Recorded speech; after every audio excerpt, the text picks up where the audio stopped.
आज के इस वीडियो लेक्चर में आप सभी का स्वागत है। आज मैं आपको मैकेनिक्स के अंतर्गत निर्देशांक रूपांतरण बताने जा रहा हूँ। तो सबसे पहले हमको ये जानना आवश्यक है कि मैकेनिक्स क्या है। तो मैकेनिक्स की बेसिक डेफिनेशन क्या है। तो मैकेनिक्स फिजिक्स की वो ब्रांच है जिसमें वस्तु के गति या गतिकीय व्यवहार का अध्ययन किया जाता है। मोशन और मोशन लाइक बिहेवियर इसका अध्ययन किया जाता है। तो उस ब्रांच को हम मैकेनिक्स कहते हैं। अब पदार्थ की वस्तु की गति के दो प्रकार हो सकते हैं, एक गतिशील अवस्था हो और दूसरी स्थिर अवस्था हो। तो गतिशील अवस्था में अगर पदार्थ की गति का अध्ययन किया जाता है तो उसे काइनेटिक्स या गतिकी कहते हैं, और स्थिर अवस्था में अगर गतिकीय व्यवहार का अध्ययन किया जाता है तो उसको स्टैटिक्स कहा जाता है। तो मैकेनिक्स वस्तु की गति से संबंधित फिजिक्स की ब्रांच है। अब जब बात गति की आती है तो सबसे पहले हमको एक स्थिर बिंदु या मूल बिंदु परिभाषित करना होता है जिसके सापेक्ष हम वस्तु की गति का अध्ययन करते हैं। लेकिन अगर वस्तु त्रिविमीय गति करती है तो ये मूल बिंदु पर्याप्त नहीं होता। उसके लिए हमको अक्षों का समूह की भी आवश्यकता पड़ती है या अक्षों की भी आवश्यकता पड़ती है। तो अगर हम किसी वस्तु की गति का अध्ययन करना चाहें तो हमको अक्ष की आवश्यकता होगी और मूल बिंदु की भी आवश्यकता होगी। तो ये अक्ष और मूल बिंदु मिलाकर ही एक तंत्र बनाते हैं जिसको हम निर्देश तंत्र कहते हैं, फ्रेम ऑफ रेफरेंस कहते हैं। तो निर्देश तंत्र क्या है? निर्देश तंत्र अक्ष और मूल बिंदु का समूह है, अक्षों एवं मूल बिंदु का समूह है जिसके सापेक्ष किसी वस्तु की गति का अध्ययन किया जाता है। इस निर्देश तंत्र में अक्ष तो शामिल नहीं, मूल बिंदु भी है, साथ ही में एक प्रेक्षक भी होना आवश्यक है जो मापन करेगा। उस प्रेक्षक को मूल बिंदु पर स्थित माना जाता है। अब प्रेक्षक के साथ कुछ विशेष मापक यंत्रों का होना भी आवश्यक है।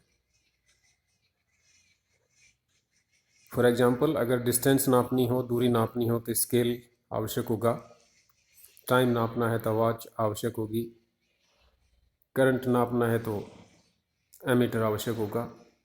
तो अक्षों के समूह और मूल बिंदु के साथ साथ एक प्रेक्षक का होना भी आवश्यक है। प्रेक्षक के पास मापक यंत्रों का होना भी आवश्यक होता है और इन सब से मिलाकर के बनता है निर्देश तंत्र।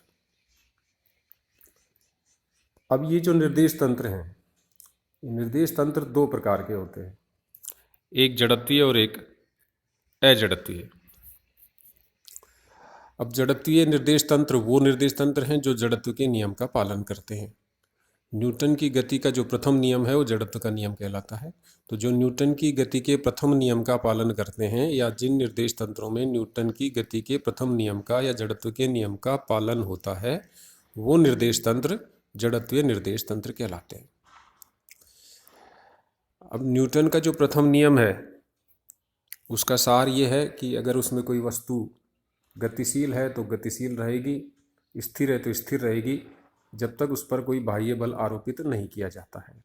अर्थात अगर वस्तु में त्वरण नहीं है तो वस्तु में त्वरण नहीं होगा जब तक उस पर बाह्य बल आरोपित नहीं किया जाता है।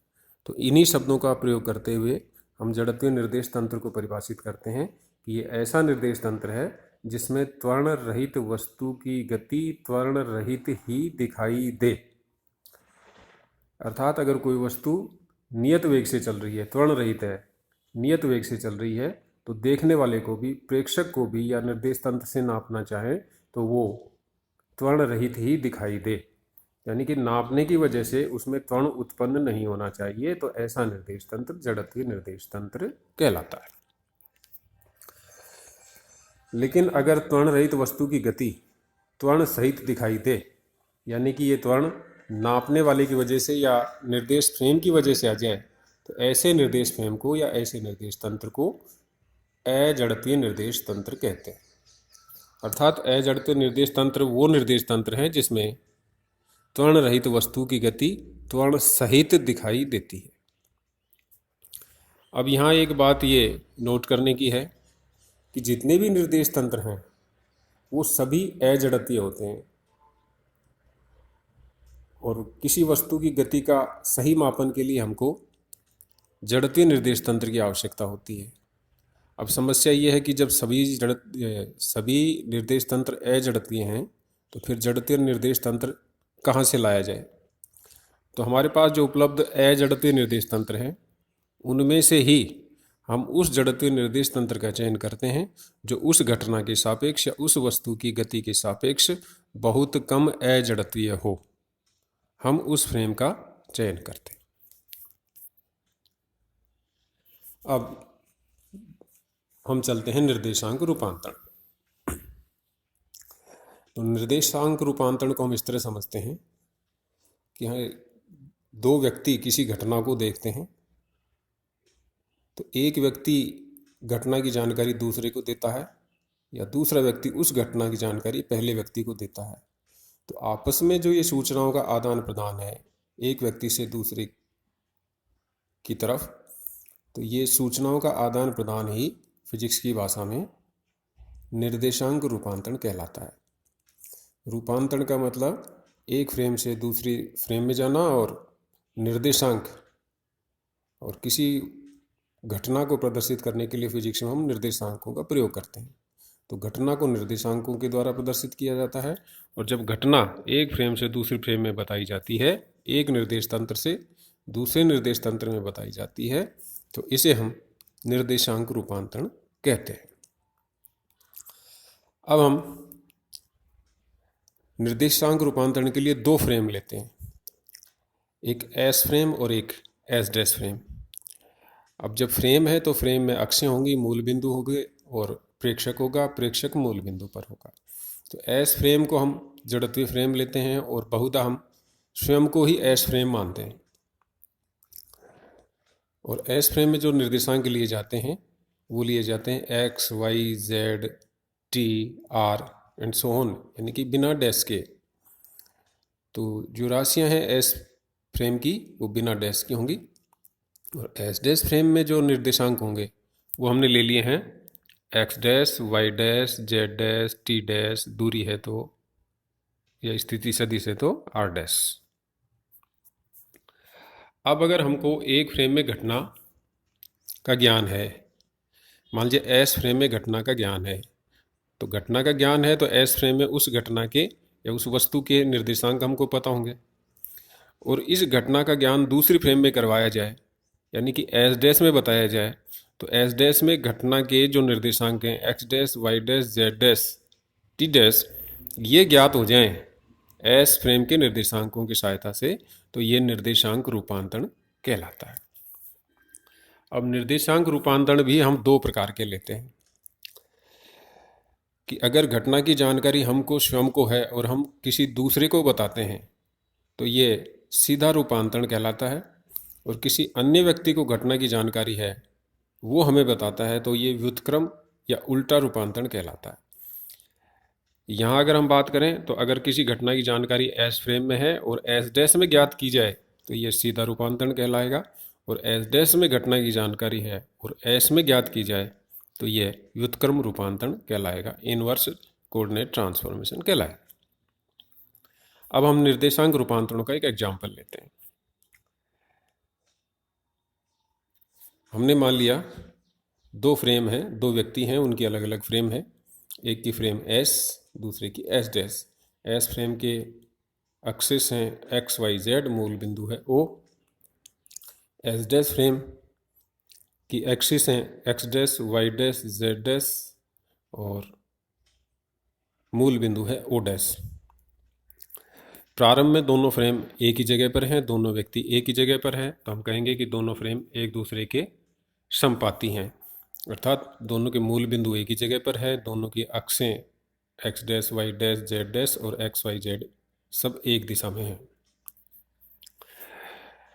ये प्रारंभिक स्थिति है जब t equal to t dash equal to 0, अर्थात s में और s डैश में नापे गए समय शून्य है, अर्थात दोनों के लिए घटना का प्रारंभिक बिंदु है। जब समय बढ़ता है तो हमने मान लिया कि s डैश फ्रेम s के सापेक्ष नियत v वेग से किसी भी दिशा में गतिशील हो जाती है। तो जब किसी भी दिशा में गतिशील है तो कुछ समय बाद x डैश अक्ष x के समांतर नहीं होगी, y डैश y के समांतर नहीं रहेगी और z डैश z के समांतर नहीं रहेगी, और o डैश जो मूल बिंदु है s डैश का वो o से दूर चला जाएगा। अब o से जो दूर चला जाएगा तो o और o डैश के जो बीच की दूरी होगी वो होगी v इंटू टी, दूरी इक्वल टू चाल गुणा समय। तो दूरी सदिश लें तो r सदिश हो जाएगा ये o डैश सदिश जो होगा ये होगा v इंटू टी। अब मान लिया हमने कि P बिंदु पर कोई घटना होती है और P बिंदु के जो निर्देशांक हैं वो है x y z t s frame के लिए, x dash y dash z dash t dash s dash frame के लिए। इस घटना को दोनों फ्रेम के व्यक्ति देखते हैं या दोनों फ्रेम से देखा जाता है इस घटना को। तो उस स्थिति में अगर s में ये घटना देखी गई है s डैश को बताई जाए तो ये जो सूचना का आदान प्रदान होगा ये निर्देशांक रूपांतरण कहलाएगा, और हम यही ज्ञात करना चाहते हैं। तो अगर इस चित्र की ज्योमेट्री से हम देखें तो दोनों मूल बिंदुओं के बीच की दूरी हो गई वी टी, यानी कि दोनों प्रेक्षकों के बीच की या दोनों फ्रेम के बीच की दूरी होगी वी टी। घटना के बिंदु P को मूल बिंदु O से मिलाया तो ये स्थिति सदिश हो गया R वेक्टर, और P को O डैश से मिलाया S डैश फ्रेम के मूल बिंदु से तो ये स्थिति सदिश हो गया R डैश। और अब अगर हम इस फिगर से त्रिभुज का सदिश योग का नियम लगाएं तो O dash plus O dash P equal to OP, अर्थात VT plus R dash equal to R, या R dash equal to R minus VT। और ये जो समीकरण है ये समीकरण ही निर्देशांक रूपांतरण कहलाता है कि इस रूपांतरण में अगर हमको R पता है तो हम R डैश ज्ञात कर सकते हैं, अर्थात S फ्रेम में स्थिति अगर हमको पता है तो S डैश में ज्ञात की जा सकती है, या S में घटना की जानकारी है तो S डैश में घटना की जानकारी हो जाती है, इसलिए इसे निर्देशांक रूपांतरण कहते हैं। अब अगर हम इस R dash equal to R minus VT को निर्देशांकों के रूप में लिखना चाहें तो जैसा कि हम जानते हैं कि R vector equal to x i plus y j plus z k, और R डैश वेक्टर हो जाएगा x dash i plus y dash j plus z dash k. और दोनों तरफ अगर हम तुलना कर दें तो हमारे पास जो समीकरण आएगा v जो वेक्टर है उस वेक्टर के तीन घटक होंगे vx vy vz। तो दोनों तरफ x एक्सिस घटक, y एक्सिस घटक और z एक्सिस घटक की तुलना करें तो हमारे पास जो समीकरण आएंगे वो होंगी x dash equal to x minus v x t, y dash equal to y minus v y t, और z dash equal to z minus v z t, और t dash equal to t। हम ये मान लेते हैं कि दोनों frame द्वारा नापा गया समय समान है या दोनों में जो घड़ियां हैं एक ही समय बताती हैं। तो ये जो चारों समीकरण हैं ये चारों समीकरण मिला करके निर्देशांक रूपांतरण कहलाते हैं। अब निर्देशांक रूपांतरण से आगे बढ़ जाते हैं, वेग रूपांतरण निकाल लेते हैं। तो अगर एक घटना में वेग पता हो, एक फ्रेम में अगर वेग का हमको मान पता हो तो दूसरी फ्रेम में निकालना वेग रूपांतरण कहलाता है। तो हमारे पास जो R dash equal to R minus v t है जो कि स्थिति रूपांतरण समीकरण है, इसका अगर अवकलन कर दें तो जैसे स्थिति का अवकलन करने से वेग प्राप्त होता है तो स्थिति रूपांतरण समीकरण का अवकलन करने से हमको वेग रूपांतरण समीकरण प्राप्त हो जाएगा। तो हमने इसका अवकलन कर दिया तो d r dash equal to d r dash upon D T equal to d r upon D t minus v, t का अवकलन हो जाएगा 1। D r upon D t, S में वस्तु का वेग उसको यू वेक्टर से लिख देंगे, D r dash upon D t, S dash में वस्तु का वेग उसको यू डैश से लिख देंगे। तो हमारे पास होगा u dash vector equal to u vector minus v vector, और ये समीकरण वेग रूपांतरण समीकरण कहलाता है। और आगे बढ़ते हैं, अगर इस वेग रूपांतरण समीकरण का अवकलन कर दिया जाए तो हमको प्राप्त होगा त्वरण रूपांतरण समीकरण। तो अवकलन कर दिया तो D you dash upon D T equal to D you upon D t, और चूंकि v नियत वेग है तो इसका अवकलन हो जाएगा 0। साथ D you dash upon D T equal to D you upon D T.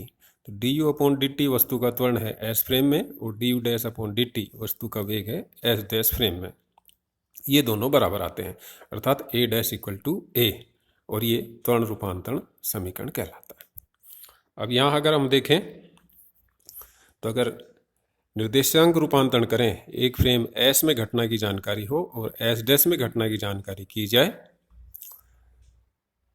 जहां एस डैश फ्रेम नियत वेग से एस के सापेक्ष रेखीय गति कर रही हो किसी भी दिशा में, तो निर्देशांक रूपांतरित हो जाते हैं, अर्थात दोनों फ्रेम में वस्तु के जो निर्देशांक हैं अलग अलग दिखाई देते हैं। वेग रूपांतरित हो जाते हैं, दोनों वस्तुओं में जो वेग है या उस वस्तु का जो वेग है दोनों फ्रेम में जो मापे जाते हैं वो अलग अलग होते हैं, लेकिन दोनों फ्रेम में मापे गए त्वरण बराबर होते हैं, अर्थात निर्देशांक अलग अलग होते हैं, वेग अलग अलग होते हैं, लेकिन त्वरण बराबर होता है। तो ये सब जो रूपांतरण है ये गैलीलियो द्वारा निकाले गए थे, इसलिए इस रूपांतरण को, इन रूपांतरणों को गैलीलियन रूपांतरण भी कहा जाता है। तो एक्चुअल में गैलीलियन रूपांतरण दो फ्रेम के बीच रूपांतरण है, एस डैश और एस के बीच में, जहां एस डैश फ्रेम एस के सापेक्ष नियत वेग से किसी भी दिशा में रेखीय गति कर रही हो। तो यहाँ जो रूपांतरण है वो गैलीलियन रूपांतरण कहलाएंगे। तो हमने जो रूपांतरण निकाले हैं वो चाहे निर्देशांक रूपांतरण हो, चाहे वेग रूपांतरण हो, चाहे त्वरण रूपांतरण हो, गैलीलियन रूपांतरण कहलाते हैं। अब हम एक विशेष केस देखते हैं। विशेष केस क्या है कि यदि वस्तु एस फ्रेम में त्वरण रहित है, यानी कि a इक्वल टू 0, तो फिर एस डैश में a डैश की वैल्यू कितनी होगी। अब चूंकि हमने निर्देशांक रूपांतरण में देखा कि a dash equal to a, तो a इक्वल टू 0, तो a डैश भी 0 होगा, अर्थात s में वस्तु का त्वरण 0 है तो s डैश में भी 0 त्वरण ही मापा जाएगा।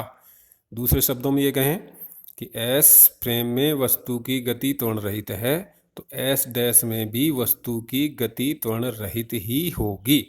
और ये जो परिभाषा है ये जड़त्वीय निर्देश तंत्र की है, और s को हमने जड़त्वीय निर्देश तंत्र माना है।